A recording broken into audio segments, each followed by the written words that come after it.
Evan Mobley, all-star power forward from the Cleveland Cavaliers, suffered a calf injury against the Orlando Magic this Monday night. My name is Ryan. I'm a physical therapist, and I'm going to just review a little bit about the anatomy behind this injury, the mechanism of injury, treatment options for Evan Mobley, a recovery timeline, as well as potential risk factors for if he were to come back a little bit too early. So just to review important anatomy, I'm going to pull up this anatomical model here. We do have some key muscles that are involved that make up the calf. We have our gastrocnemius, which is the larger, more superficial muscle seen right here.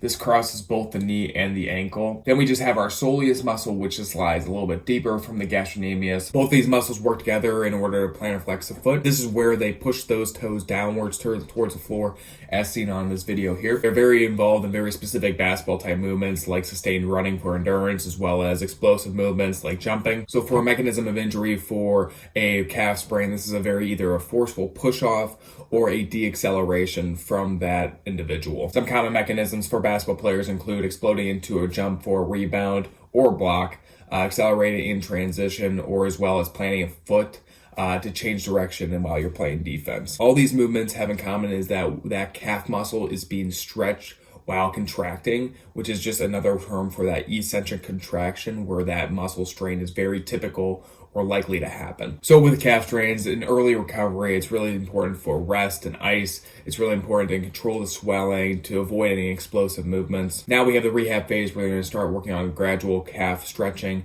They're also going to work on progressive strengthening from like isometrics to eccentric control, and then just ankle mobility and foot mechanics work. And then obviously we progress to more of a basketball specific rehab. This is going to be more focused on, controlled running, making sure that they're able to do explosive movements like jumping, as well as more lateral movement drills. So the good thing about Evan Mobley's calf strain is that the recovery seems like it's only going to be about 1 to 3 weeks. This is indicating that it's more of a minor calf strain. So we have grades that in order to determine the severity of types of calf strains, we have grade 1 being more of a mild calf strain. This will typically take about 1 to 2 weeks for full recovery.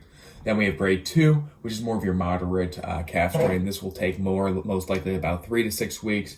And then finally, we have our grade 3, which is a very severe, and it's really rare to go without surgery in order to return.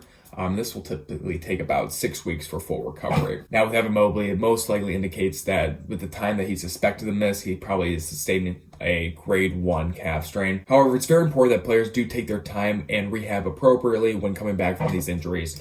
Returning too early definitely can lead to a restrain on that calf, which is very common for NBA players. It can also lead to potentially Achilles tendon involvement, maybe potentially Achilles tendon tear, which we have seen unfortunately a lot over the past year. The Achilles tendon is one that connects to that gastrocnemius and soleus seen right here. And unfortunately with calf strains, they put an incredible amount of stress on that Achilles. So this is why teams are very, very cautious, because especially with tall and explosive players, if more and more stress goes through that Achilles tendon and that calf muscle is not able to prepare itself and be strong enough to sustain that explosive movement, then it can lead to a potential Achilles tendon tear seen right here. So even though Evan Mobley's calf strain does not sound super dramatic, it's still a high impact injury, and for a player who lives off like explosiveness, getting to the board, rim protection, and mobility, it's important for him to rehab appropriately and take his time to make sure he doesn't come back too early and maybe potentially sustain something even worse, like an Achilles tendon rupture. I hope you guys enjoyed this breakdown of Evan Mobley's injury. Let me know if you have any comments or questions down below. Thank you so much for watching, and see you in the next one.